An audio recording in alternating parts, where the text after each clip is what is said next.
జై శ్రీమన్నారాయణ. భక్తికి ఏది ముఖ్యం అని అనుకున్నప్పుడు ఈ భౌతిక ఆకర్షణలు ముఖ్యం కాదు, మనస్సు మాత్రమే ముఖ్యమనే విషయం తెలుస్తుంది. మనస్సు ఎక్కడ ఉంటుంది, ఎంత పరిణామాలలో ఉంటుంది, ఏ రంగులో ఉంటుంది అని ఎవరినైనా అడిగితే మనం ఏమీ చెప్పలేము. అదొక ఆలోచనల పుట్ట. ఆ ఆలోచనల పుట్ట ప్రతి సెకనుకు ఒక ఆలోచన చేస్తూ ఉంటుంది.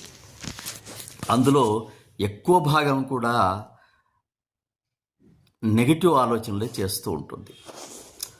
అలాంటి మనస్సును నిగ్రహించి భగవంతుని వైపు మళ్లించడమే భక్తికి నిదర్శనం.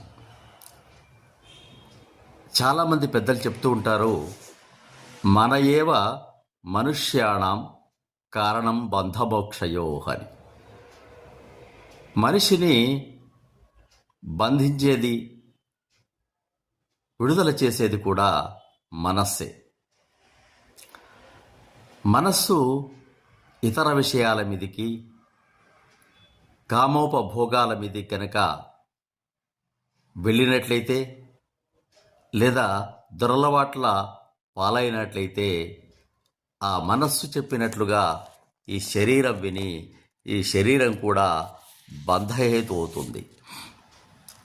కొన్ని సందర్భాల్లో అది చెప్పినట్లు చెడు కార్యక్రమాలు చేసి ఇబ్బందుల పాలు కూడా అవుతుంటారు. ఆ మనస్సే మంచి మార్గం వైపు గనక మళ్లించినట్లయితే, దాన్ని సత్కార్యాల వైపు మళ్లించినట్లయితే అది మోక్షానికి హేతువు కూడా అవుతుంది.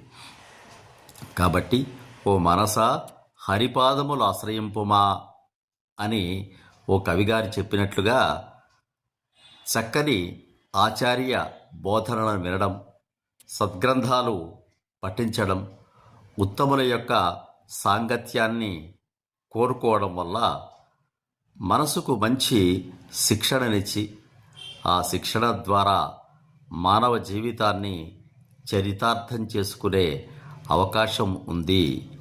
ఆ అవకాశాన్ని వినియోగించుకోవడానికి సాధనమే మానవ జన్మ. సబ్స్క్రైబ్ ఆచార్య శ్రీ సుక్తి.